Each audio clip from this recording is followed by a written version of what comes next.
Let's go! Would you expect anything different between Florida and Tennessee? You knew it was going to be an ugly game. Comment below, Vols fans, if you still think Tennessee is a real contender in the whole grand scheme of things, okay? The downside of tightening your splits as tight as Tennessee does right here is it does make it a lower amount of space for the edge guy to come in and blow up the zone read play. So things are being pressed in tighter, and this was a pull by NICO, unless he was thinking that SAMPSON was going to keep it, and he loses the ball right there pretty easily, and Florida gets an early momentum shifter.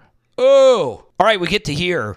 Florida's in pistol. Obviously, that's a big part of the Napier offense, and it just seems like pistol runs aren't as profitable as they've been in the past.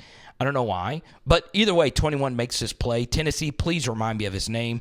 This is actually a pretty interesting stunt. So 70's thinking that 21's going to stay in this A gap. That's not what happens. He actually shifts to the B gap here at the snap, and it looks like this 3 technique cuts through the A gap here. So it's a stunt to the left. Yes, it is a stunt to the left. That's a good call right there by Tim Banks. That changes the math.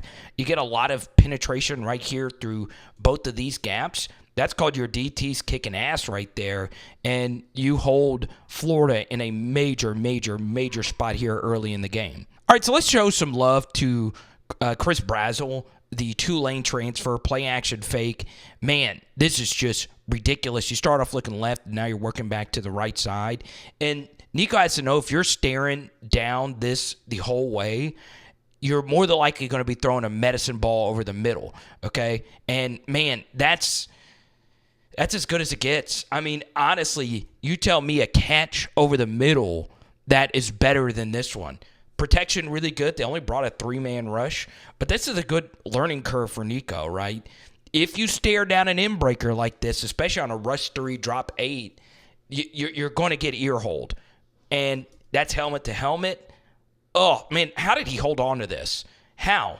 That is, I mean, this man really, really, really deserves more praise than what he's getting, right? It should be SportsCenter top 10 level. I'm serious. It's second in Kingston here, okay? Get a little pre-snap motion, and, man, Lance Hurd has had a tough go at it, man. Wow. Oh. All right. Kind of a wide pass set. You can see he's very upright at times, okay? And that can open yourself up to bull rushes, but it doesn't matter. You know, you brought this guy in to be the cornerstone left tackle of your team, and, man, he just gets bulled right into the QB. And, I mean, there's nothing NICO could do about that. There really isn't, okay? Could you work this in-breaker over the middle? Potentially, yeah, you could. But, man, this is a problem. This is a major, major, major problem. Okay, and by in-breaker, I mean this to the tight end. Could this have been thrown to Squirrel White right here? Maybe it would have been tight. But either way, your left tackle just getting manhandled. It's a problem. It's a problem for the second straight week. 4th and 1, and you need to stop. And this actually is not really that bad of a call right here from Florida, okay? So it's DJ Lagway into the game, and you're thinking it's going to be some type of a QB run. And guess what? It's a jet sweep handoff. And let's see actually what happens here. No, it's just one comes in here and just knifes in and makes a really good play. And, you know, especially with a running start here, you would like to see 3 barrel through and still find a way to get through here. But, man, he just couldn't. He just couldn't. All right? And 3's a good player for Florida. Yeah, I mean, in a 4th and 1 situation, you would like to see him run through there and actually make that play, but he's not able to. Okay, so this was a controversial call right here from Josh Heupel to go for it on 4th and 1. I actually agree with it. You know, if you punt the football with 2:28 left to go in the second half here, or the first half, you know, they don't mind settling for a field goal. It's a little bit different than it being a little bit earlier in the first half. So I honestly don't mind this decision, because if you punt, you know, you're basically giving away 3 points here. Okay, you submarine these guys and you get enough push, and this ends up being a really good nuanced run from 19 here, and he falls forward for a first down. I actually like the fourth down aggression right there. First down. All right, so Florida takes the lead, and Tennessee has to overcome some adversity. This is actually just a good tight end leak play. This is what Josh Heupel's really good at, okay? You actually have 3 levels to this right here. And look at Graham Mertz throwing with a lot of anticipation. He actually got hurt on this play, and he does eventually hit Boardingham for a tutty. That's been their red zone weapon all year. All right, so it's 4th and 1 again, and what does our guy Josh Heupel do? He trusts his offensive line, okay? So Lance Hurd whiffs, okay? He really, really whiffs. But the bottom line is 70 made the critical block. He gets the end on this side turned, and you do get good blocks here, and that's good tight running right there from Dylan Sampson to break the tackle of 3, and he finds his way into the freaking end zone. Wow.